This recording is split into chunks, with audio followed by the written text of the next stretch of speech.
ya. Di sini prodi ilmu aktuaria itu apa sih gitu ya.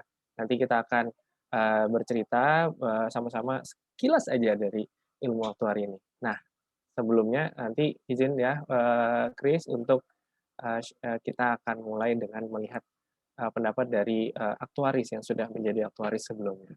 Oke, bismillahirrahmanirrahim.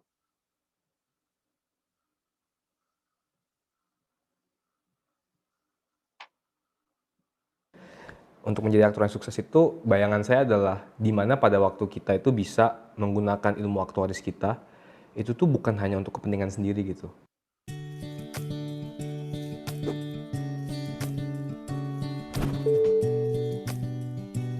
Ya, saya Fabio Lardano Mantau, sekarang bekerja di Milliman Indonesia sebagai Actuarial Associate. Dan waktu kecil mah nggak tahu aktuaris itu apa. Saya waktu kecil pengen jadi fisikawan, Bu. Karena saya suka fisika, otomatis saya suka matematika, karena matematika dibutuhkan. Jadi saya belajar matematika terus, sampai waktu SMA, saya udah apply tuh, either mau jadi medicine, dokter, atau nggak jadi chemical engineering.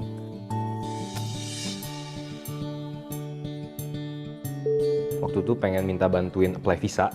Di situ pada waktu agen yang lihat reportnya, dia bilang, dengan report kamu yang begini kenapa kamu nggak coba aktuari aja? Yang membuat saya benar-benar tertarik itu adalah unik dalam arti bidang yang harus dipelajari itu banyak.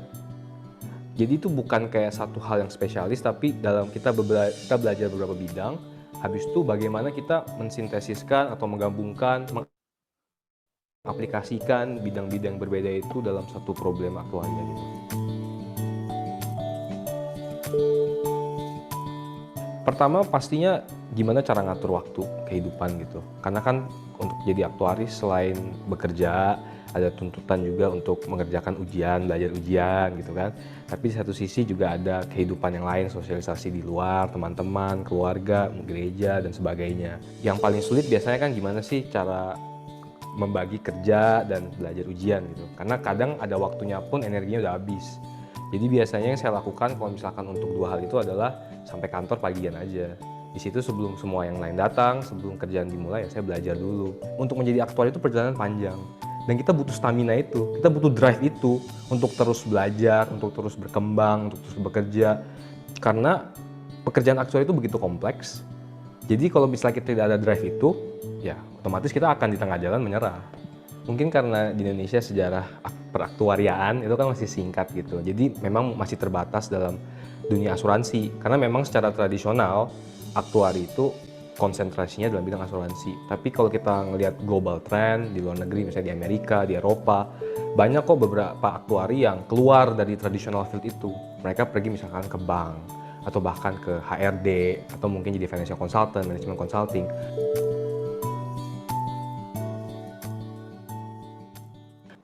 Kalau misalkan memang orang memandang aktuari cuma sebagai kerjaan menghitung, ya mungkin lah. Kalau misalkan ada kalkulator yang begitu hebat atau komputer yang begitu hebat, ya dia hilang.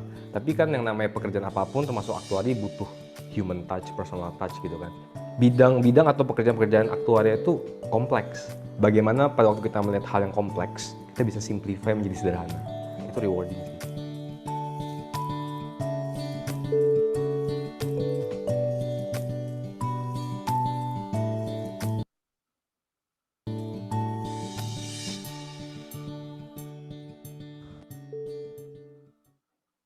Oke, jadi, itu 10 menit dari, tentang ilmu aktuaria. Itu adalah contoh dari, Fabio yang sudah jadi, aktuaris gitu ya. Aktuarisnya nggak cuma dari asuransi, tapi dari Milliman Associates gitu ya. Jadi buat teman-teman nanti, apa sih, karena kalau memang ini kalau boleh tahu sebelumnya yang, domisili di Balikpapan boleh acung tangan? Tuh, ada nggak? Nah, Aswa, selain Aswa, dari Kartika ya? Siap, beberapa sepupu saya sekolahnya di Kartika. Oke. Ya kebetulan saya juga di Balikpapan. Nah, ini yang di luar Balikpapan kan luar biasa nih sampai, hadir di sini. Nah, kalau di Balikpapan sendiri, itu sejarah aktuaris memang hampir belum ada. Karena apa? Karena memang kalau di Balikpapan sendiri khususnya, orang tahunya adalah kerjanya di oil and gas company, mining company gitu ya, atau malah di BUMN gitu ya. Aktuaris itu apa gitu. Nah, di sini kenapa harus ada di, apa namanya, kenapa harus ada, karena memang kita, dari ITK juga akan menyediakan fasilitas ternyata tidak mendiskriminasi teman-teman yang mau, kuliah ilmu aktuaria gitu ya. Ilmu aktuaria tidak hanya tersedia di, kampus-kampus di Pulau Jawa saja, tapi tersedia nih di belahan Indonesia sebelah tengah, nah, apalagi tengah dan timur gitu ya. Bahkan teman-teman juga apa namanya beberapa mahasiswa juga, nanti dari sebelah barat juga bisa datang ke Kalimantan gitu ya. See the other side of Indonesia gitu ya. Nah, saya tuh mau cerita sedikit tentang aktuaria gitu ya. Ini yang akan di apa namanya informasinya ada dari Be an Actuary gitu ya.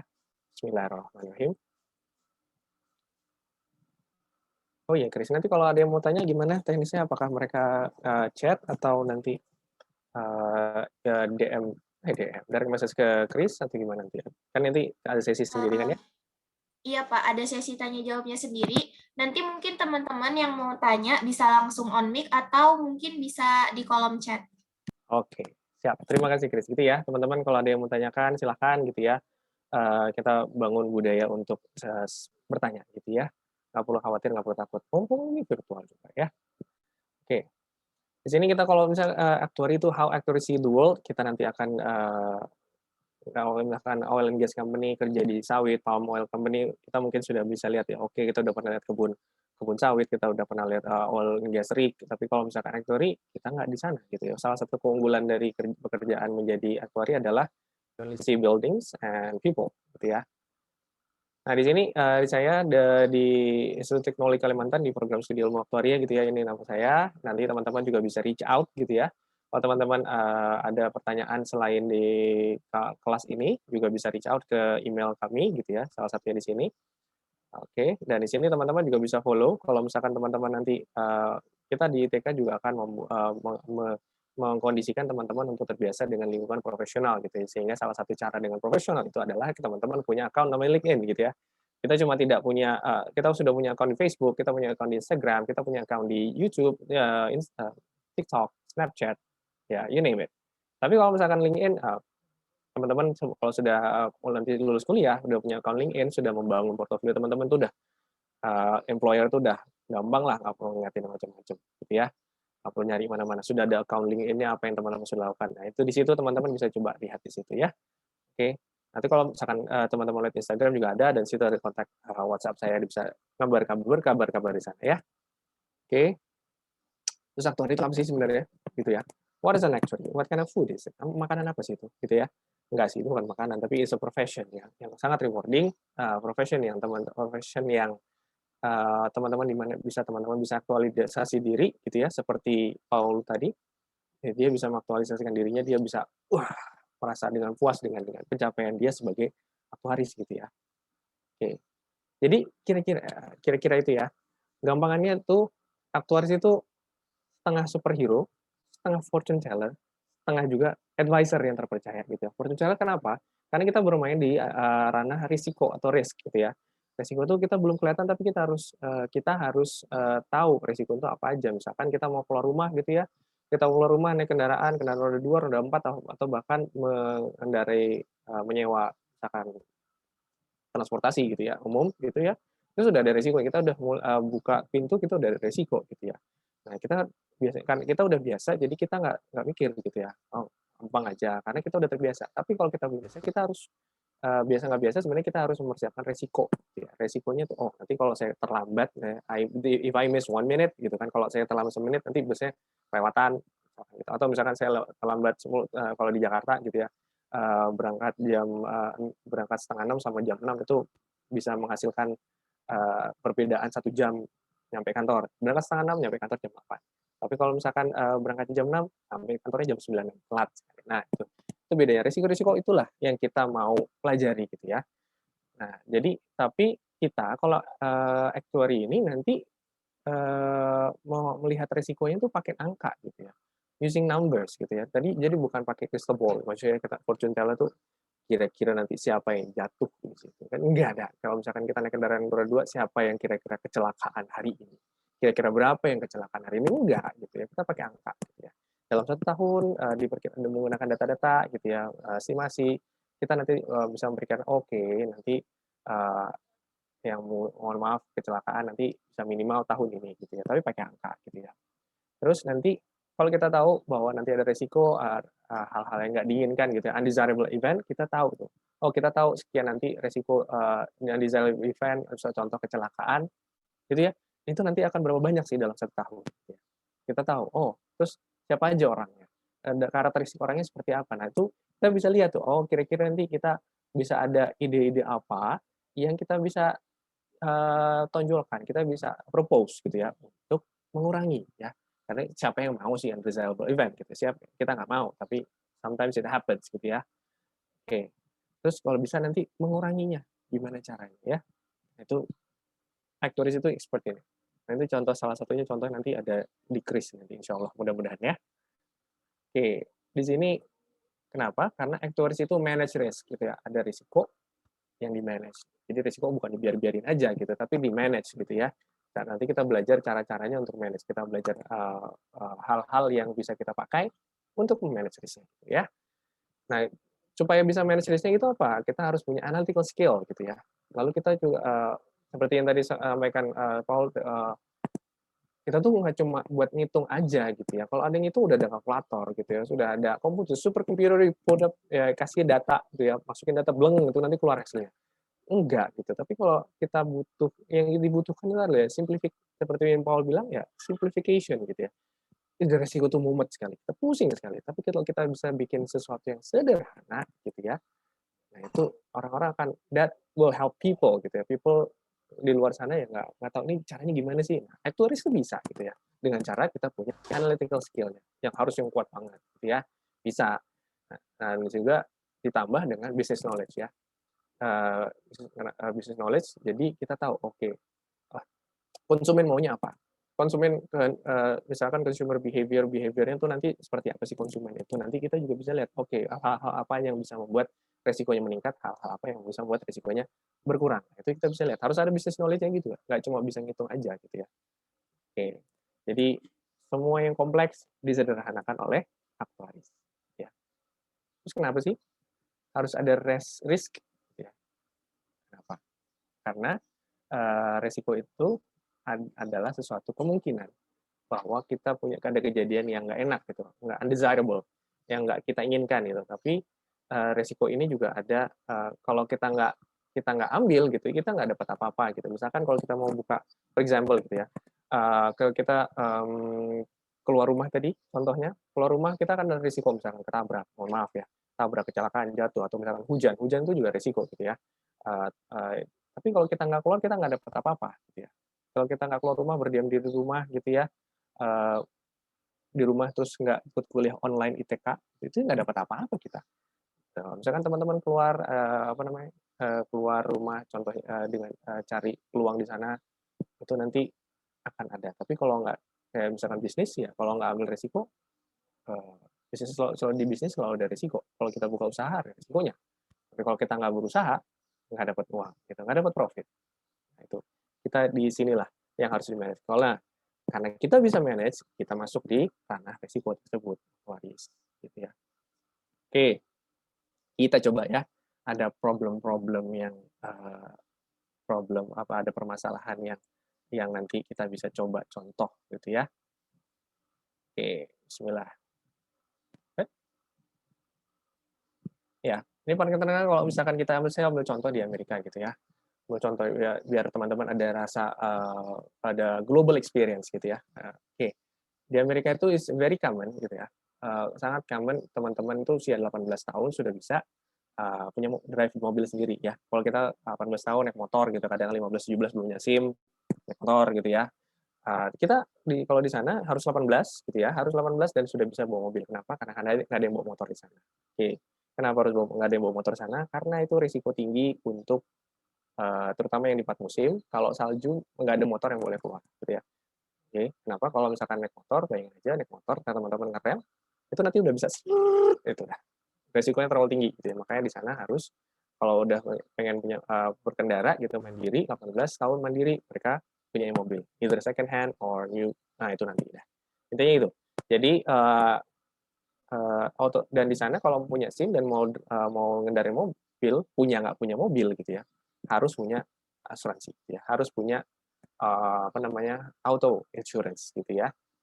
Nah contoh ya, ada insurance company dia menjamin atau menginsure gitu ya, mengcover 1.000 orang, 1.000 remaja usia 18 tahun, pengemudi, dia sudah bisa punya SIM, udah bisa mengemudi gitu ya, 1.000 orang gitu ya. Oke, diasumsikan nanti ada 300 dari 1.000 orang tersebut bisa kecelakaan gitu ya. Nah, lalu di sini kita asumsikan bahwa setiap ada kecelakaan, maka ongkos perbaikannya itu repair cost itu $500 satu kali ya. Terus lalu gimana? Kita mau tahu berapa sih ABC, premi yang harus dibayarkan kepada perusahaan ABC tersebut supaya nanti dia bisa mengcover policy selama 1 tahun, gitu ya. Nah, saya ingat lagi, saya flashback sedikit bahwa konsep asuransinya adalah kita membayar sesuatu perusahaan untuk menjamin kalau misalkan ada terjadi hal-hal yang tidak diinginkan selama 1 tahun. Dengan cara adalah dari seluruh premium, gitu ya, seluruh orang yang cover mereka mengumpulkan di satu pool dana, gitu ya, satu pool dana sehingga nanti dana itulah yang dipakai untuk membayarkan repair cost, contohnya kejadian-kejadian hal-hal yang tidak diinginkan tersebut ya. Bila risiko muncul nanti diambil dari kumpulan dana tersebut atau namanya pool of fund. Oke, jadi paling nggak minimal gitu ya. Caranya adalah kita lihat ya, kalau ada 300 kecelakaan dalam 1 tahun gitu ya, lalu setiap kali kecelakaan biayanya adalah $500 gitu ya, let's say, berarti perusahaan ABC itu paling nggak harus punya uang berapa ya? Harus punya uang 300 kecelakaan kali $500, yaitu $150.000 gitu ya. Terus lalu gimana? Ya perusahaan ABC itu karena kalau udah tahu dia harus punya $150.000 untuk mengcover seluruh kecelakaan gitu ya, maka si perusahaan asuransi itu harus mengenakan biaya kepada seluruh orang, seluruh peserta peserta polis gitu ya, peserta polis, orang yang ikut perlindungannya dia, protection-nya dia. Itu gimana? Yaitu $150 lagi dibagi-bagi ke 1.000 orang tersebut ya, dibagi-bagi sama rata gitu ya. Jadi satu orang hanya membayar $150 selama 1 tahun. Sehingga nanti kalau mereka ada kecelakaan, mereka akan di-cover diganti biaya perbaikannya secara $500. Oke, kira-kira ada nggak yang bisa kasih boleh raise hand, boleh open mic gitu ya. Ada pertanyaan nih, kalau apakah ABC hanya mengenakan $150 aja atau boleh lebih gitu? Ada yang mau share? Ada yang mau mau mau angkat tangan?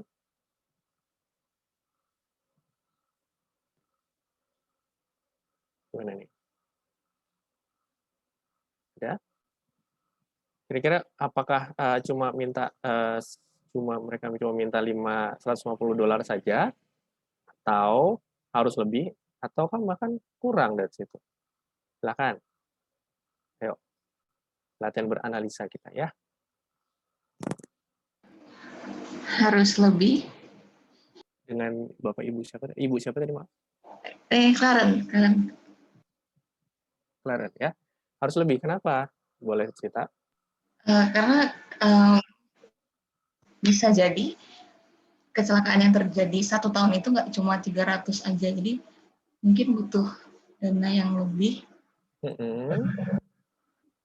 biar si ABC ini bisa bayar yang lebihnya itu. Oke, ya. Good reasoning ya. Ada lagi? Terima kasih Bu Claren. Ada lagi? Nggak ada? Ya itu salah satu alasan yang baik karena memang $300 kan 300 kecelakaan itu estimasi gitu ya. Jadi biasanya memang perusahaan asuransi akan mencas lebih, seberapa banyak lebihnya nanti ya. Nanti. Oke.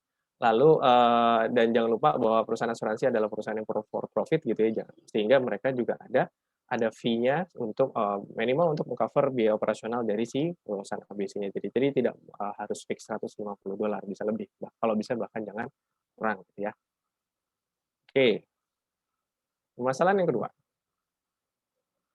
Lalu kita asumsikan gitu ya, dari 1.000 orang tadi ya, 400-nya itu laki-laki, 600-nya perempuan gitu ya. Oke, ingat ya, kalau misalnya 1.000, dari 1.000 orang yang di-cover, 400-nya cowok, 600-nya cewek gitu ya. Lalu ternyata dari 300 orang yang kecelakaan, mohon maaf, terjadi kecelakaan, ternyata 200 dari 300 kecelakaan yang diasumsikan ternyata 200-nya dari laki-laki, terus yang perempuan ternyata dan 100-nya terjadi karena pengemudi cewek gitu ya, pengemudi perempuan gitu ya. Nah, terus kira-kira perusahaan ABC itu harus ini nggak, harus ngenakan biaya yang sama pada laki dan perempuan atau sama atau beda gitu ya? Ada yang mau resign lagi, ya, atau open mic silakan.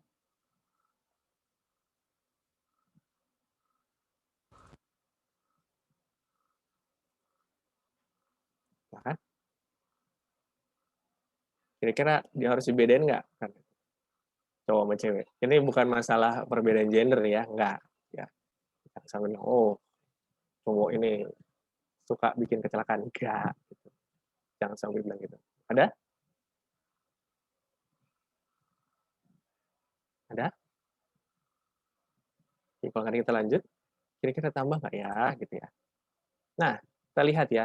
Ini this is a little bit complicated. Just a little. Ya. Jadi kalau kita yang pertama adalah kita harus melihat untuk yang cowok cewek dulu ya. Untuk male ya. Untuk yang cowok itu karena dia punya 200 kejadian kecelakaan dan setiap kejadian kecelakaan itu biayanya $500 gitu ya. Maka si perusahaan ABC ini harus paling nggak punya $100.000 untuk mengcover si pengemudi yang cowok-cowok ini gitu ya. Ya. Dia harus punya $100.000 gitu ya. Terus gimana cara baginya ya? Misalkan berapa orang tuh cowoknya? Ada cowoknya ada 400 gitu ya. Jadi $100.000 dibagi dengan 400 cowok gitu ya. Oke, jadi setiap pemegang polis cowok itu harus bayar berapa? $250 untuk di cover.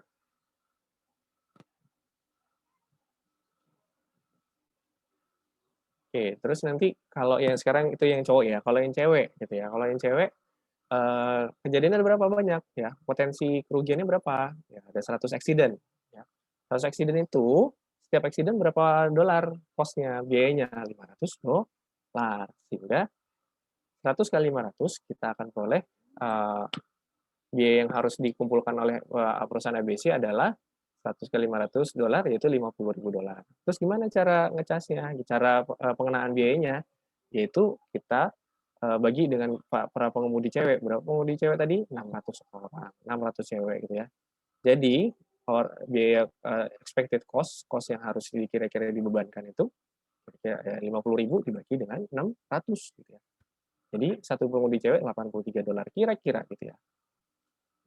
Ini kalau ngeliat jadi ini kejadian karena dari datanya itu yang pengemudi cowok lebih sering kecelakaan ketimbang cewek gitu ya. Kenapanya itu nanti dianalisa setelah nanti berkuliah di TK ya. Boleh di TK nanti kita bahas lebih detail ya. Oke. Nah, di sini asumsinya adalah konklusinya adalah premi yang harus dibayarkan pengemudi cowok gitu harus lebih besar 3 kali lipat at least gitu ya daripada pengemudi cewek gitu ya. Tapi ini kan datanya di sana gitu ya. Nanti teman-teman gimana kalau datanya di sini? Nah, itu. Kita cari sama-sama nanti kalau teman-teman bisa atau teman-teman apply untuk ilmu aktuaria, prodi ilmu aktuaria di ITK gitu ya. Terus ya tadi kira-kira nanti aktuaris itu kerjanya di mana sih gitu ya? Kira-kira gitu ya. Kalau udah lulus terus kerjanya di mana sih? Atau memang biasanya adalah di asuransi gitu ya. Tapi nggak mesti ya. Tidak mesti harus di asuransi saja. Seperti yang Paula tadi tidak harus di asuransi. Ya, ada macam-macam. Semua berkaitan dengan resiko. Jadi di mana ada resiko yang harus diukur, measure, ini harus di-quantify, harus dikuantifikasi gitu ya. Itu kita aktuaris berplay role di situ, dia berperan di situ. Dan penting karena nggak semua orang bisa, ya. Kalau semua orang bisa ya, buat apa gitu kan? Dan terutama kalau di Amerika sendiri gitu ya, salah satu pekerjaan yang membanggakan gitu ya. Nanti kalau teman-teman lulus dari prodi TK Aktuaria gitu ya, terus nanti apply kerjaan bisa apply kerjaan di Amerika gitu. Setahunnya bisa gajinya 150 sampai $250.000 gitu ya. Ya. Nah, itu caranya nah itu gimana ya, harus teman-teman mindsetnya global gitu ya. Jadi tidak hanya kita di sini, kami dari sini teman-teman dari Pak tim dosen ilmu aktuaria ya, kita tidak hanya berpatokan bahwa nanti kalau udah kerja ntar kerjanya di Indonesia aja gitu, enggak lah, gitu. Enggak. Kita saatnya orang Indonesia minimal dari Balikpapan juga bisa logo global gitu ya. Nanti masalah nanti jatuhnya di mana ya kita lihat apa namanya apa namanya rezekinya di mana. Oke. Terus nanti di sana kalau di Amerika enak karena ada balance gitu ya, life balance, nggak kerja mulu lembur enggak. Dan yang penting adalah make an impact gitu ya. Make an impact kenapa? Karena dia membantu orang-orang untuk di manage gitu ya. Nggak cuma sekedar datang ngotak-ngotik angka pulang gitu, enggak. Ada apa namanya? Ada hasilnya di sana gitu ya.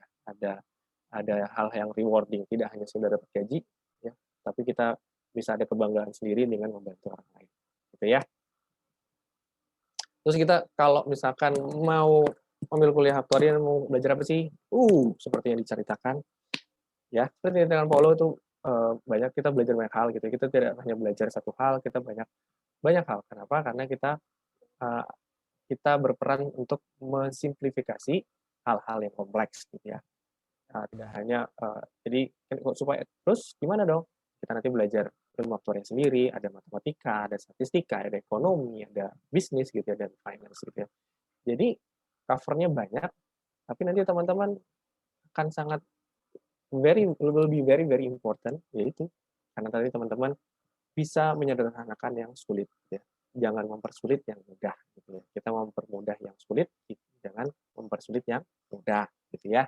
Kemarin itu kan sekarang kita harus seperti itu mindsetnya ya. Oke. Tuh.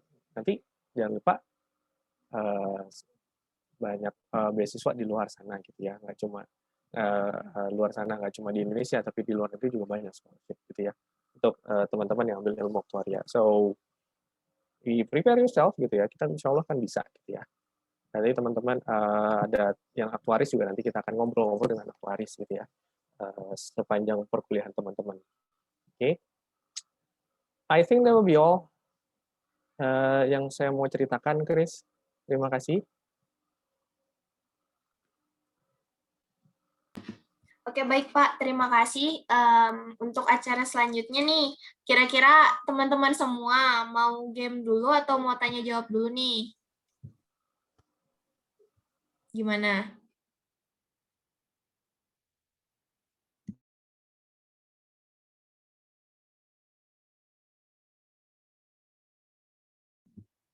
Katanya mau game dulu nih. Ya udah, jadi ini tuh ada game kecil-kecilan, kayak tebak-tebak gambar gitu. Nanti teman-teman semua bisa langsung on mic aja ya buat jawabnya. Ayo open mic-nya dulu ya, open mic-nya dulu. Unmute.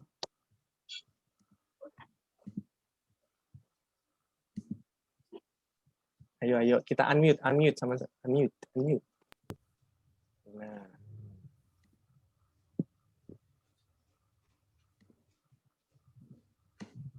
Oke. Udah pada siap, unmute. Oke, Kelihatan nggak bismillah. teman-teman semua? Kelihatan. Oke, jadi ini buat ice breaking games. Jadi gamenya itu ada tebak gambar ya. Nanti teman-teman tebak ya. Udah siap? Siap. Oke. Ini yang pertama. Ayo tebak kira-kira apa nih? Gajah. Gajah? Ada yang lain? Bener nggak ya? Gajah.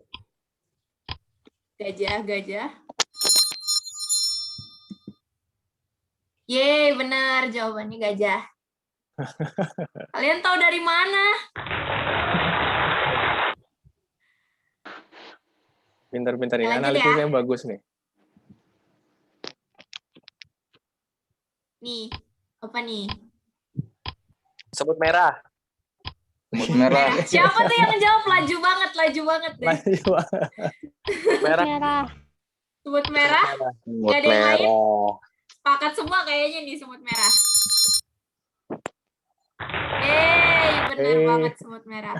Nah, selanjutnya Ini tuh tebak emoticon. Jadi kalian tebak film dari emoticon ya. Nih, apa nih? Life of Pi. Kok pada tahu semua sih? Udah pernah dikasih ya game kayak gini ya? Benar, jawabannya Life of Pi. Kita lihat. Yes, Life of Pi. Nih, selanjutnya nih. Apa nih? Kira-kira nih. Star Wars, Kak. Star Wars. Nggak ada yang jawab Attack on Titan nih.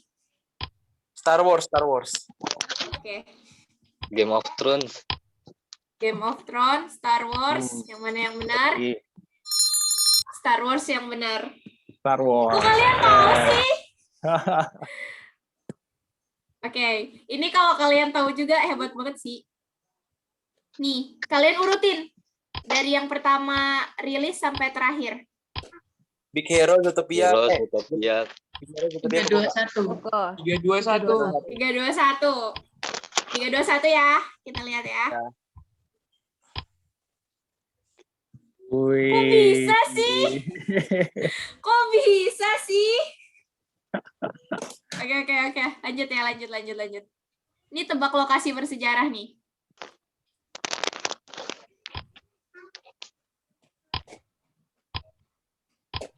Ayo, sejarahnya diuji. Iya, Pak. Apa nih? Borobudur. Candi. Borobudur? Prambanan. Ya. Borobudur. Borobudur. Prambanan kalau nggak salah Oke. Hindu. Ini yang terakhir ya. Coba nih ya. Apa nih kira-kira nih?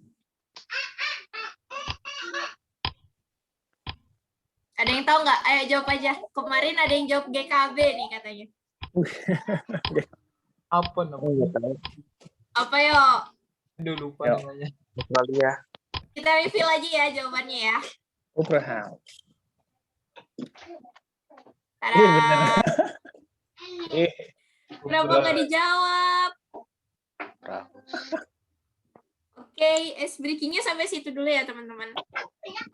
Ya nanti teman-teman itu kalau teman-teman main ke sini ya nanti ada nanti kalau teman-teman dapat beasiswa S2 gitu ya, nanti selesai kuliah dari sini beasiswa S2 ada beberapa kampus yang menyediakan program master di actuarial science itu di Australia juga. Jadi nanti selesai dari kuliah di sini ITK gitu ya, nanti S2-nya nanti di luar negeri dengan beasiswa gitu ya di Australia, nanti bisa mampir di Opera House gitu ya. Jadi tebak-tebakannya bukan 1973 sekian ribu seat bentuknya keong gitu, tapi Danu was here misalkan gitu kan. Atau Asfa was here gitu. Nah, itu bisa nanti teman-teman di sana gitu ya. Jadi kan kita niatannya amin gitu ya. Oke. Oke, karena gamenya udah selesai, kita lanjut nih ke sesi selanjutnya nih, yang paling ditunggu-tunggu banget kayaknya ya, sesi tanya jawab.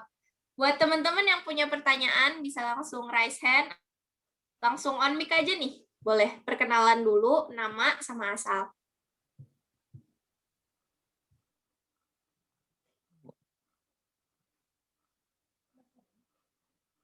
Oke, dozo. Kan? Please. Welcome questions. Kalian bisa nanya apa aja, mungkin tentang kalau kalian masih bingung aktuaris itu nanti gimana aja sih kerjanya, terus kalian yang masih bingung juga nanti aktuaria itu kita ngapain aja sih di prodi ilmu aktuaria, belajar apa aja. Terus kalau misalnya kalian mau nanya tentang pengalaman bapaknya atau mau nanya tentang saya juga moderator juga boleh kok.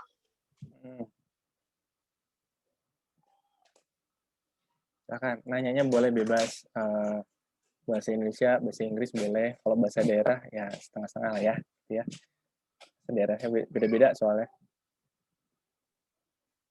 Oke.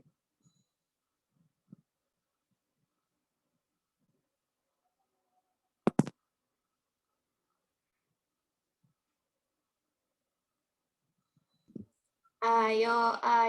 Masa nggak ada yang ditanya ini? Terutama buat yang SMA nih, yang masih kelas 12 nih kan sekarang, kalian udah ada gambaran atau belum?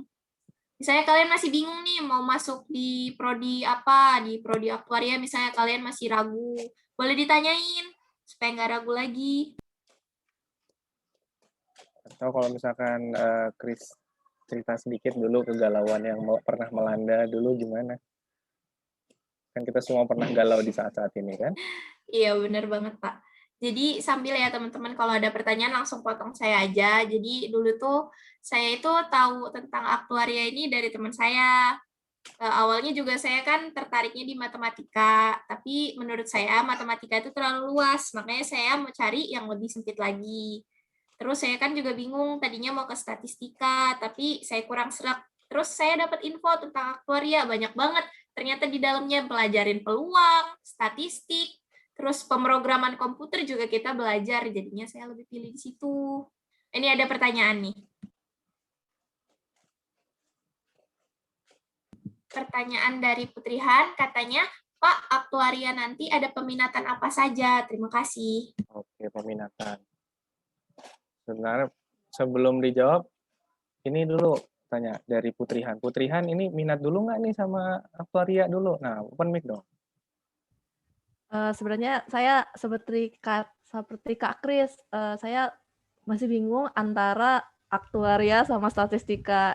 Jadi sebenarnya saya dikasih tahu sama keluarga katanya aktuaria prospeknya luar biasa banget nanti untuk kedepannya. Makanya saya masih cari-cari antara aktuaria atau statistika gitu-gitu. Jadi setelah saya dengar-dengar tadi lumayan seru juga untuk aktuaria. Jadi saya masih bingung juga ini. Ada peminatan apa aja lagi sama mata kuliah apa aja sih yang nanti akan dipelajari. Tadi kan Bapak udah menjelaskan garis besarnya akan belajar tentang ekonomi, bisnis dan segala macamnya. Tapi saya ingin tahu lebih tentang mata kuliah nama-namanya seperti itu, Pak. Mungkin Bapak juga bisa sharing mata kuliah apa sih dulu yang paling seru di aktuaria. Terima kasih. Siap. Terima kasih atas pertanyaannya Putri. Ini dari di kota mana atau masih sekolah kelas berapa ini? Balikpapan, SMA 1. Oh, SMA 1. Ya titip salam buat Pak Edi ya. Pak Edi dulu zaman dahulu belum jadi kepala sekolah, masih jadi dosen fisika. Luar biasa. Tapi Pak Edi sekarang jadi apa namanya? Jadi kepala sekolah. Ya. Jadi kira-kira begini, kalau untuk yang tersedia sekarang, kalau untuk peminatan gitu ya, kita di aktuaria ada 3 gitu ya. Tadi aktuaria itu ada asuransi, gitu ya. Tadi seperti saya ceritakan karena memang salah satu contoh yang nggak mudah gitu ya, mudah dan terbayang bagi dan umum ya, itu adalah di asuransi gitu ya. Asuransinya nanti apakah asuransi konvensional gitu ya, boleh. Teman-teman nanti akan ada salah satu mata kuliah nanti namanya ekonomi syariah lagi, asuransi syariah gitu ya. Di situ nanti kita akan belajar di situ dari sisi-sisi asuransi syariahnya siapa. Dan di situ juga nanti ada tentang keuangan. Nanti kita bahas tentang untuk portofolio gitu. Portfolio investasi, kita nanti belajar tentang bagaimana tentang usaha manajemen portofolionya gitu ya,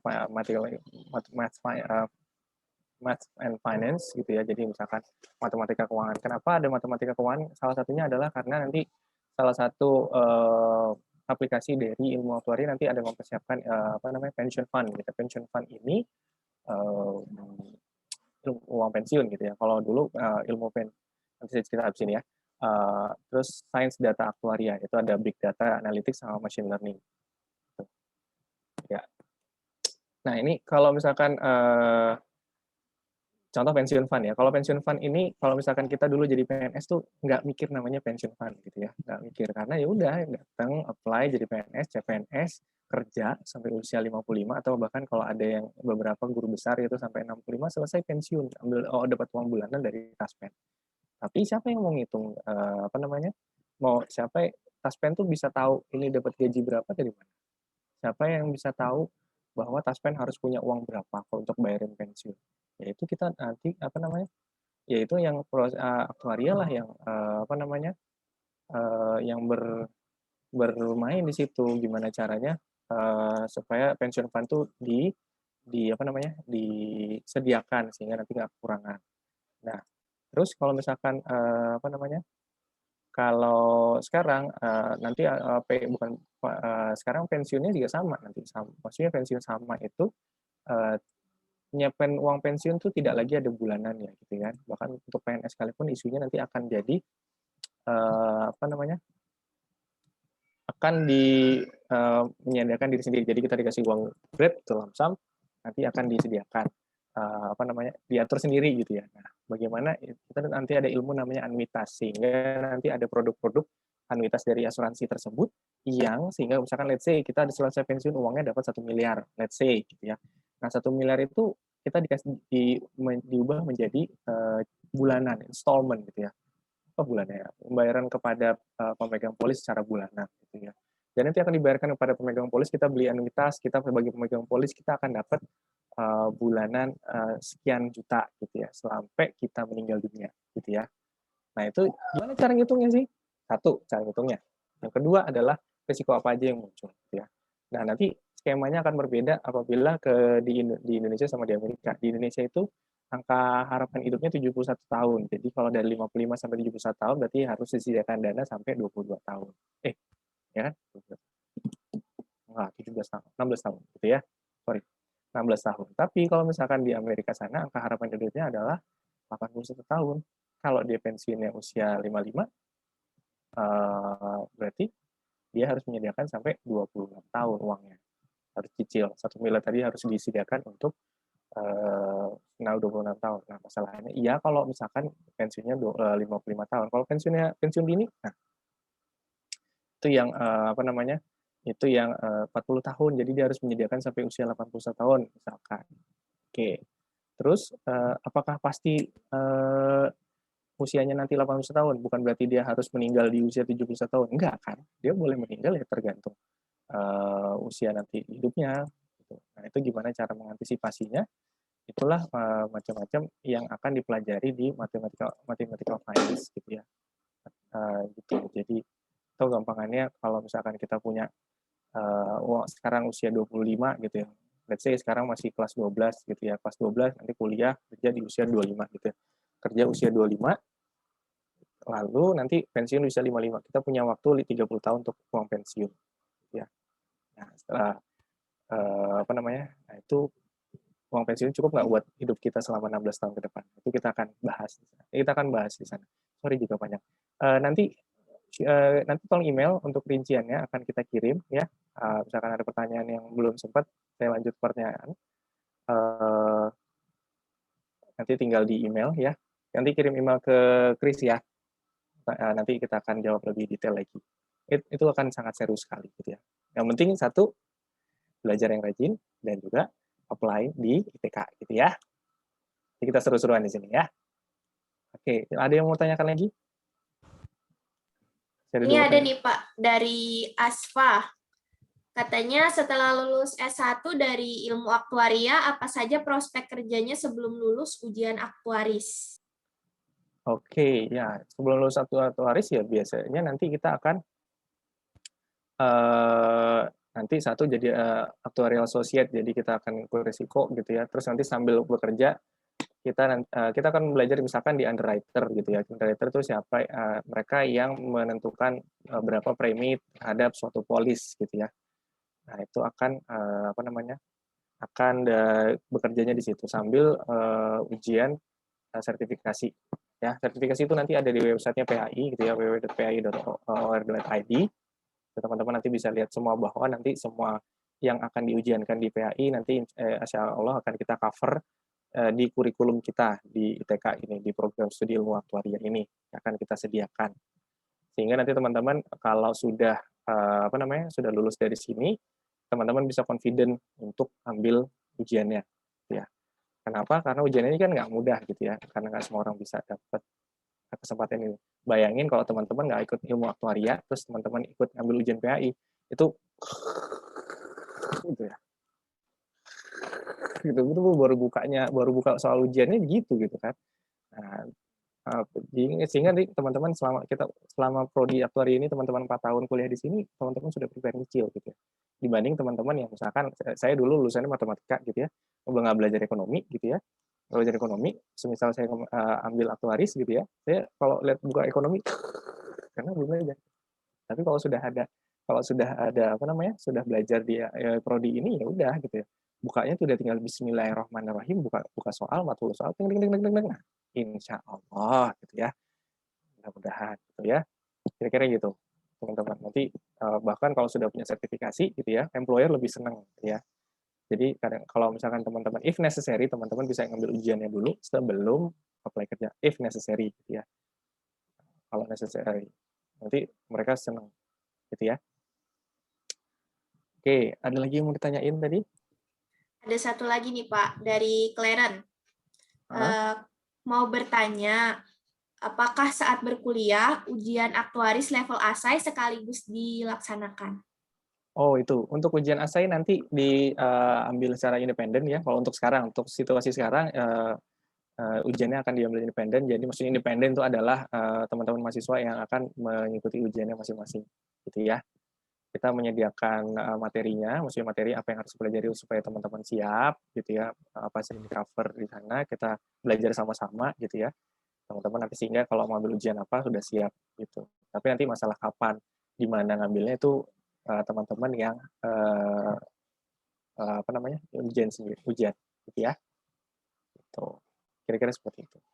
Oke, sebagai tambahan nanti ada kalau untuk sebagai tambahan jika teman-teman nanti apply di kita ya, lulus dari ITK itu satu memang jadi aktuaris gitu ya. Nanti teman-teman juga bisa jadi risk manager gitu ya, stress test, bikin stress test, maksudnya kalau teman-teman baca artikel tentang bank itu nanti ada stress test, banknya kuat apa enggak gitu ya, banknya nanti kalau ada pergantian suku bunga nanti kolaps apa enggak gitu, kalau ada nanti teman-teman belajar di situ ya. Banker juga bisa, data analis sekarang yang lagi ngetren tuh data analis ya, gajinya tuh ya kalau bicara jadi gak ya, tapi bicara kita bisa ambil apa dari data ini tuh yang sangat important kepada perusahaan gitu ya. Atau misalkan lanjutin kita jadi peneliti dan dosen itu ya masih terbuka luas gitu ya. Dan jadi manajer investasi tentunya. Oke, kira-kira begitu. Iya, nanti. Oke. Buat teman-teman nih, ada lagi nggak pertanyaan satu lagi nih, boleh nih. Yang tadi udah nanya, mau nanya lagi juga boleh kok, nggak apa-apa. Oke, jadi sambil nunggu ya ada beberapa, kalau dalam nanti di ITK gitu ya, nanti kita akan belajar selama 2 semester awal itu akan belajar hal yang sama, mulai dari kalkulus, algoritma pemrograman, statistik, kita belajar logika, belajar Pancasila. Nanti belajar juga mulai yang agak seru tuh ada ekonomi mikro sama eksplorasi data gitu. What can we do with the data gitu kan? Data is the new oil gitu kan. Jadi nggak perlu gantung dari oil lagi, tapi kalau yang punya data dia menang. Nanti semester 3 dan 4 nanti ada yang seru-seru seperti statistika matematika gitu. Udah kita pengennya statistika matematika, tapi ini udah ada gitu ya, matematika statistik ya. Ada matematika keuangan gitu ya, financial mathematics, ada ekonomi makro gitu ya, differential equation, itu keren. Terus ada kontingensi jiwa, life contingency gitu ya. Terus nanti ada teori resiko aktuaria ini lah. Ini yang nanti akan seru-seru seperti model survival, asuransinya nanti bisa survive kapan dan bagaimana cara ngaturnya itu ada di model survival gitu ya. Nah, di sana teman-teman akan merasa seru-serunya. Dan nanti yang sekarang lagi seru dari dulu sampai sekarang adalah proses stokastik. Apa itu? Join dulu di ITK ya. Nanti kita akan cerita. Kalau di sini nanti bisa 3 jam sendiri. Oke? Oke, terima kasih Pak. Terima kasih kembali Chris. I hope you enjoy today, joining us today. Jangan lupa nanti follow di IG ya, gitu ya. IG-nya apa Chris? Atau di YouTube kita? Di ACTSCI_ITK. Nanti saya tuliskan di kolom komen. Okay, oh ya teman-teman, untuk mengingat waktu juga, jadi kita lanjutkan ke acara selanjutnya ya teman-teman. Sambil lanjutkan ke acara selanjutnya, teman-teman bisa mungkin langsung coba isi link check out ya. Sambil teman-teman isi link check out, saya akan coba review materi yang tadi telah dibawakan oleh Pak Eka. Jadi, aktuaris itu merupakan bidang yang mengevaluasi kemungkinan dari kejadian di masa depan menggunakan angka, bukan bola kristal. Merancang cara-cara kreatif untuk mengurangi kemungkinan dari kejadian yang tidak diinginkan dan mengurangi dampak dari kejadian-kejadian yang tidak diinginkan yang telah terjadi. Aktuaris menggunakan kombinasi dari kemampuan analisa yang kuat, pengetahuan bisnis atau usaha, dan pemahaman tentang perilaku manusia untuk mengolah resiko kompleks masa kini untuk menghadapi masyarakat kita. Apa itu resiko? Resiko adalah kesempatan di mana kejadian yang tidak diinginkan akan terjadi, tetapi resiko juga merupakan kesempatan, dan disitulah aktuaris hadir. Meskipun perusahaan-perusahaan asuransi tidak akan berjalan tanpa aktuaris, tetapi itu bukanlah salah satunya tempat kalian bisa menemukan aktuaris. Tempat kalian bisa menemukan aktuaris itu bisa di jasa konsultan, pemerintahan, perusahaan swasta, perguruan tinggi dan universitas, bank dan perusahaan investasi, perusahaan akuntan publik, persatuan buruh, biro rating, organisasi fraternal, perusahaan energi dan utilitas, dan perusahaan transportasi. Yang kerennya nih dari profesi aktuaris itu adalah yang pertama keprengket job atau pekerjaan dengan posisi tinggi. Tidak masalah dari mana sumbernya, aktuaris selalu ditetapkan sebagai salah satu pekerjaan terbaik. Yang kedua, pekerjaan dengan gaji yang besar. Yang ketiga, pekerjaan yang aman atau susah tergantikan. Keempat, hidup seimbang bila menjadi aktuaris antar kehidupan dan kantor. Yang kelima, pekerjaan yang berdampak dalam hal positif. Lalu bagaimana cara agar kita bisa menonjol? Yang pertama, mendaftarkan beasiswa. Kedua, mencari kesempatan untuk magang, untuk mengumpulkan pengalaman kerja. Yang ketiga, terlibat dalam klub matematika atau aktuaria jika ada di kampus kalian. Yang keempat, berdiskusi dengan seorang aktuaris. Lalu yang kelima, mulai mengambil ujian. Baik teman-teman, itu tadi yang bisa saya review dari materi hari ini. Oke, kalau ada Udah yang pada diisi belum nih? Jangan lupa nanti kirim email kalau ada yang mau ditanyakan, kirim email, DM di Instagram ya. Iya. Anything you need to know. Buat teman-teman yang mau ada pertanyaan lebih lanjut lagi, tadi udah saya cantumin nomor WA saya, mungkin bisa ditanyakan di situ ya. Kunjungin website Actuarial Science gitu ya. ACT, oke saya type aja ya. Ya Pak, boleh Pak. Ya, teman-teman nanti bisa review di sana, siap-siap melihat apa yang disediakan oleh kami dari Institut Teknologi Kalimantan di prodi Actuarial Science gitu ya, ilmu aktuaria. Semoga teman-teman nanti bisa ke depan gitu ya, karena nggak akan kalah lagi dengan teman-teman dari Jawa. Karena kalau orang luar Jawa biasanya kalau datang ke Jawa, orang Jawanya bingung ini dari mana gitu ya. Tapi kalau teman-teman akan punya competitive edge yang selevel dengan mereka, bahkan bisa jadi lebih baik. Oke? No need to worry. Mungkin habis dari sini teman-teman bisa langsung ke konsultasi prodi. Itu tadi di kolom chat udah ada di-share sama Pak Aska. Mungkin teman-teman bisa langsung ke situ kalau misalnya kalian mau konsultasi lagi nih. Kan tadi kayak si Putri kan masih bingung pengennya ke statistika atau ke aktuaria, tuh bisa konsul di situ. Ya, betul sekali. We'll see you there.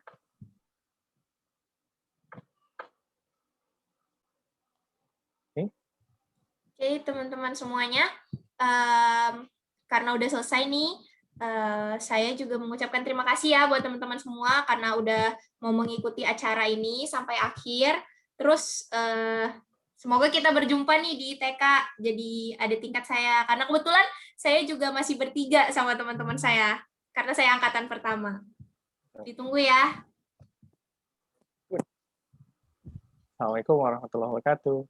Terima kasih semua. Terima kasih.